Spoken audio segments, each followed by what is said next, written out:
Alright. Welcome back to Nick Lenz's Comic Corner, classic, lesser known classics. This is episode number 2. I think it was, it's 32, 24, and Doubleshot number 31, 18. I got a Marvel trade, and I got a Image trade.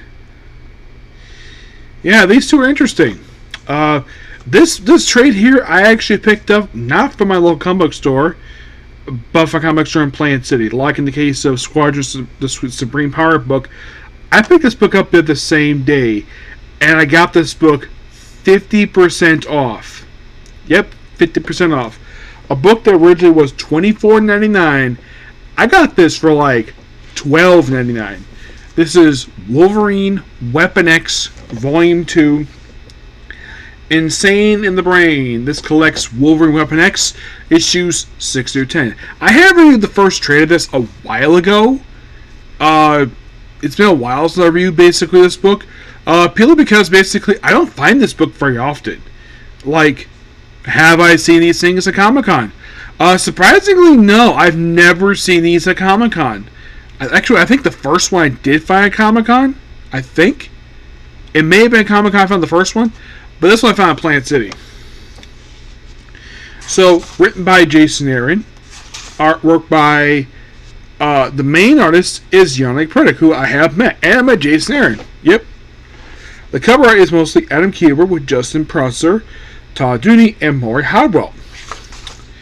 The whole thing of it saying on the brain thing is, well, first we have basically, we have Logan in an insane asylum. Yep. He's in an insane asylum for reasons, and he's here for a good 2 or 3 issues. And for some reason, he was given his pills. His pills are shaped like lifesavers and a button. Yes, they make him swallow a button. Yep.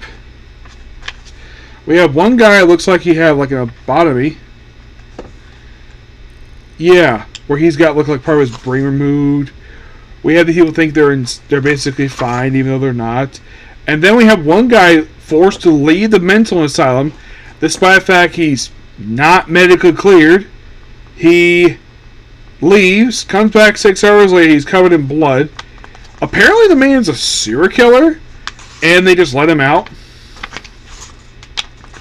So, and then they wash Wolverine with a frickin' fire hose. Yes. As for why he's here,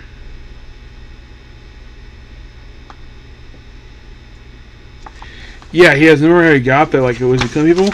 Not at this point. Nope. Not in this book. It's like I do like the atmosphere of this book. When it comes to this insane asylum stuff, Wolverine does remember who he is. He is Logan. He kills the people there. And then he proceeds to he doesn't kill the nurse. He does kill some orderlies. He does finally escape. After being there for 3 issues, and he eventually hunts some serial killers. He doesn't go back. No. Of course, they think he's insane, even though he really isn't. And then Melinda Gardner, his girlfriend at this point, currently they're no longer dating. As for why they broke up, it's a complete mystery. She was actually introduced in this very book, and she's in practically the whole series, and she's also been a recurring character in Jason Aaron's run for his second run he did for Wolverine. That entire 4th volume, she appeared in like a lot of that run. Her last known physical appearance was actually not in a Jason Aaron comic book, believe it or not. It was actually in the final issue of Wolverine X by Jason Latour. Yep, and then we have the famous image of when Melinda basically. So if you look over online on the Wiki page, this very image right here pops up on that page. Wolverine's like bloodied, he's out of there, and then we see her talking to Psylocke and Nightcrawler. Though Betsy Braddock here is in the Kanan body. Yeah, they later retcon it in the Nightcrawler book that Kanan knew everything that Betsy Braddock was doing to her own body. Because Betsy Braddock's body was not actually around for some reason. Yes. That's according to Brian Edward Hill, who basically did that. Yep. And so Wolverine deals with remains of the assailants on him, killing people who are in charge. Yeah. And after killing some more, and eventually, and then the next issue has nothing to do with the Insane Asylum. Yeah, despite the fact this is done by Yannick Prenick for this final issue, issue 10, it doesn't feel like it at all. No, actually, he doesn't do issue 10. Nope. Issue 10 is done by C.P. Smith. Yes. You can tell because the artwork is drastically different. That's C.B. Smith. Yannick Prenick is basically this artwork right here. That's Yannick. Yes. Oh, who does these major covers? Adam Kubert. We have Wolverine on the cover here with this last issue with many women he's involved with, including Domino. Though on the cover, he's wearing his X-Force costume. In the comic, he's not wearing a costume at all. As a matter of fact, none of these issues wearing a costume. He's also with Mystique, Jean Grey, Lady Deathstrike, and I believe this woman here is Yuriko. Yes, she was a separate character. Yep.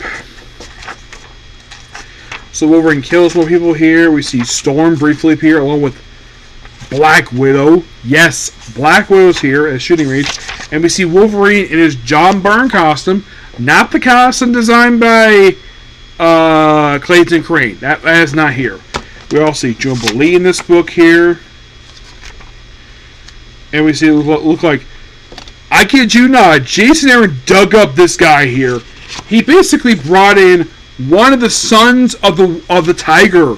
Yes, one of the guys who have the amulets, which basically were later given to Hector Alvarez, became White Tiger. Yes, this appearance, he hangs on a studio here.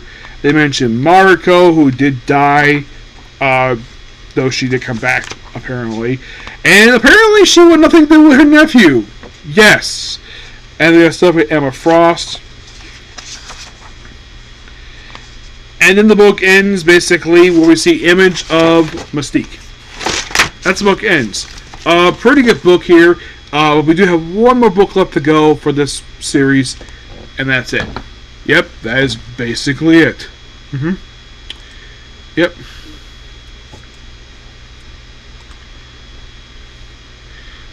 And I'm going to give this book roughly a 9 out of 10.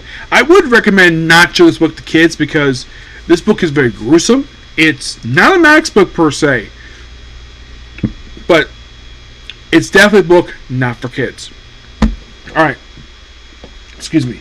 Next up we have is Spawn, Unwanted Violence, written by Todd McFarlane.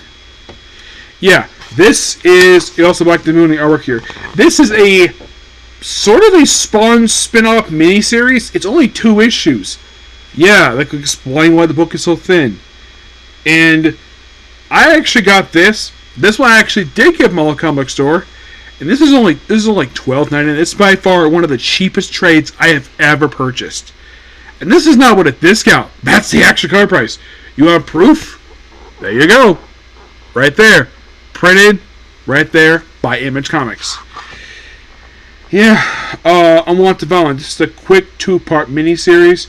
It is mostly put just Spawn battling corrupt cops, killing people. That's kind of it, per se, what happens in this book. The best thing about this book is the art by Mike Diamundo. It's something this guy never did the main Spawn book. I've never seen one of the main Spawn book. Never did it at all. I do like Mike Diamundo's artwork, per se. He has sort of a fantasy style, but it works, even though that Spawn is more of a horror-based character, so basically some artwork here in him. But it kind of works. Yeah. I give this book roughly 8 out of 10. I'll give it roughly 8 out of 10. Yep. But yeah, that's pretty much a particular review. Please be sure to like, comment, subscribe, turn notifications. As the video later, that's a maybe. But I will see you all in a little while, okay? Bye.